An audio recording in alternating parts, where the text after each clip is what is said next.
Hello my dear friends, hi, welcome back to Rosh Study. I hope आप सब लोग खैरियत से होंगे।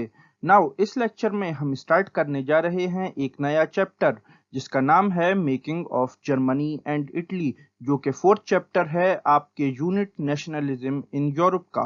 और इस लेक्चर में हम डिस्कस करने वाले हैं अभी के लिए पार्ट 1, जो कि है यूनिफिकेशन ऑफ जर्मनी। इस चैप्टर को हमने डिवाइड किया है इन टू पार्ट्स। पार्ट 1 है यूनिफिकेशन ऑफ जर्मनी, जिसको हम अभी डिस्कस करने जा रहे हैं। देन नेक्स्ट वीडियो में यानी कि पार्ट 2 में हम डिस्कस करेंगे यूनिफिकेशन ऑफ इटली। तो लेक्चर स्टार्ट करने से पहले हमेशा की तरह एक क्वेश्चन, और आपका क्वेश्चन है कि रूर, जो कि जर्मनी का एक सिटी है, ये किस चीज के लिए फेमस है। और आपके ऑप्शंस हैं ए फैशन, बी एजुकेशन, सी एग्रीकल्चर या फिर डी इंडस्ट्रीज। अगर इसका राइट आंसर आपको पता है तो उसको आंसर करें below in the comment section. इसके अलावा और वेरियस एमसीक्यूज के लिए आप मुझको फॉलो कर सकते हैं ऑन इंस्टाग्राम एंड ट्विटर। और इस क्वेश्चन का सही आंसर मैं आपको हमेशा की तरह बताऊंगा इस लेक्चर के लास्ट में। So stay with us because there is a lot to know, a lot to discuss. So let's start. जैसा कि लास्ट लेक्चर में हमने डिस्कस किया था द एज ऑफ रेवोल्यूशन, और जहां पर हमने देखा था कि यूरोप में किस तरह 1830s के बाद हंगर हार्डशिप का पीरियड स्टार्ट होता है, और जो कि बेस बनता है फेब्रुअरी रेवोल्यूशन की। और ये फेब्रुअरी रेवोल्यूशन बेस बनता है रेवोल्यूशन ऑफ लिबरल्स की इन 1848। तो यूरोप के अंदर आफ्टर फ्रेंच रेवोल्यूशन ये जो एक रेवोल्यूशन की साइकिल चलती आ रही थी, तो इसके चलते मोनार्क्स ने एक बात यहाँ पर ये रियलाइज कर ली थी कि अब हम दोबारा से पुराने तरीके की मोनार्की को रिस्टोर नहीं कर सकते, और हमको लिबरल नेशनलिस्ट को, बेसिकली जिनके पीछे पब्लिक थी, यहाँ पर उनको कुछ ना कुछ कंसेशन, कुछ ना कुछ राइट्स उनको भी देने पड़ेंगे। बट जो मोनार्कीज थी यानी कि जो स्टेट था, अब वो यहाँ पर एक काम ये करती हैं कि 1848 के बाद जो स्टेट थी वो यहाँ पर अपने पॉलिटिकल डोमिनेशन को बढ़ाने के लिए यूज करने लगती है नेशनलिज्म का। नाउ तो इसका रिजल्ट क्या हुआ? जो नेशनलिज्म था वो डेमोक्रेसी और रेवोल्यूशन से अलग हो जाता है, जिसकी एग्जाम्पल है unification of Germany and Italy. तो सबसे पहले हम डिस्कस करने वाले हैं about the unification of Germany.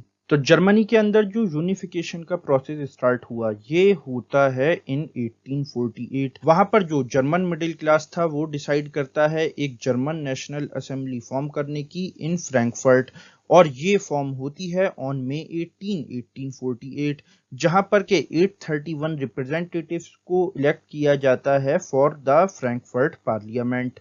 और ये सब रिप्रेजेंटेटिव्स मिलकर एक कॉन्स्टिट्यूशन ड्राफ्ट करते हैं फॉर द जर्मन नेशन, जहां पर के बात की जाती है जर्मन कॉन्फेडरेशन के डिफरेंट रीजन्स को यूनाइट करने की इनटू अ नेशन स्टेट, जिसको के गवर्न करेगा एक इलेक्टेड पार्लियामेंट।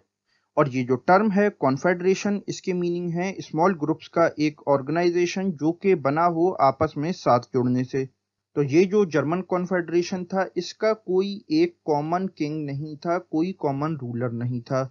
तो ये जो नया कॉन्स्टिट्यूशन फॉर्म हुआ बाय दिस इलेक्टेड पार्लियामेंट, तो जर्मनी के जो मोनार्क थे उन्होंने और मोनार्क्स के साथ मिलकर इस असेंबली को डिसबैंड कर दिया। तो ये जो लिबरल नेशनलिस्ट का इनिशिएटिव था जर्मन कॉन्फेडरेशन को एक नेशन में ट्रांसफॉर्म करने के लिए, इसको दबाया जाता है, रिप्रेस किया जाता है बाय द मोनार्क। और इसको रिप्रेस करने में मोनार्क्स के अलावा जो सपोर्ट कर रही थी वो कर रही थी मिलिट्री एंड लैंड ओनर्स, जिनको के बोला जाता है जंकर्स। और ये जंकर्स बिलोंग करते थे प्रशिया से। अगर हम यूरोप के प्रेजेंट मैप पर ओल्ड प्रशियन स्टेट को लोकेट करते हैं तो ये थी यहाँ पर। इसके एक तरफ था फ्रांस, दूसरी तरफ डेनमार्क, एक तरफ ऑस्ट्रिया से इसका बॉर्डर लगता था, और दूसरी तरफ रशिया से। बट नाउ अब हम यहाँ से ये देखते हैं कि प्रशिया नेशनल यूनिफिकेशन की लीडरशिप ले लेता है under its chief minister auto von Bismarck, जो कि इस यूनिफिकेशन के प्रोसेस के चीफ आर्किटेक्ट माने जाते हैं। और इन्होंने प्रशियन आर्मी और ब्यूरोक्रेसी की हेल्प से 7 साल तक 3 जंगें लड़ी with the Austria, Denmark and France, जिसका रिजल्ट हमें प्रशिया की विक्ट्री के तौर पर दिखता है। और इस विक्ट्री के साथ ही जो जर्मनी का यूनिफिकेशन था वो कंप्लीट हो जाता है। और हम ये देखते हैं इन जनवरी 1871 रशियन किंग विलियम फर्स्ट उनके जर्मनी का एम्परर बनने का ऐलान कर दिया जाता है और वर्साई में, जो कि जर्मनी का एक बहुत ही फेमस सिटी है, वहां पर उनकी ताजपोशी की जाती है। नाउ ये जो अब न्यू स्टेट फॉर्म होता है, ये स्ट्रांगली एम्फेसाइज करते हैं, फोकस करते हैं ऑन मॉडर्नाइजेशन, जिसमें कि इनका गोल था मॉडर्नाइज करना करेंसी को, बैंकिंग सिस्टम को, लीगल सिस्टम को, जुडिशियल सिस्टम को इन द जर्मनी। बट एक चीज यहाँ पर ऑब्जर्व करने में ये भी आती है कि जो अब नेशन बिल्डिंग प्रोसेस का स्टार्ट हुआ, उस पर प्रशियन स्टेट का काफी डोमिनेंस देखा जाता है और जो प्रशियन मेजर्स और प्रैक्टिसेस थे वो यहाँ पर एक मॉडल कंसीडर किए जाते हैं for the rest of Germany. तो ये था whole lecture about the unification of Germany. Now अब हम वापस आते हैं अपने क्वेश्चन पर, और आपका सवाल था कि जर्मनी का शहर रूर ये इसमें से किस चीज के लिए फेमस है, और इसका राइट आंसर है डी, इंडस्ट्रीज। जिस तरह से इंडिया में मुंबई, नोएडा, गुड़गांव ये जाने जाते हैं इंडस्ट्रियल एक्टिविटीज के लिए, सिमिलरली रूर भी अपनी इंडस्ट्रीज के लिए फेमस है थ्रू आउट द वर्ल्ड। तो ये था whole lecture about the unification of Germany. But before signing off, एक इम्पोर्टेंट अनाउंसमेंट। अब आप सीबीएसई 11th इंजीनियरिंग, आर्ट्स और ग्रेजुएशन के एग्जाम्स और एंट्रेंस टेस्ट की प्रिपरेशन घर बैठे और बेटर वे में कर सकते हैं with our free study material.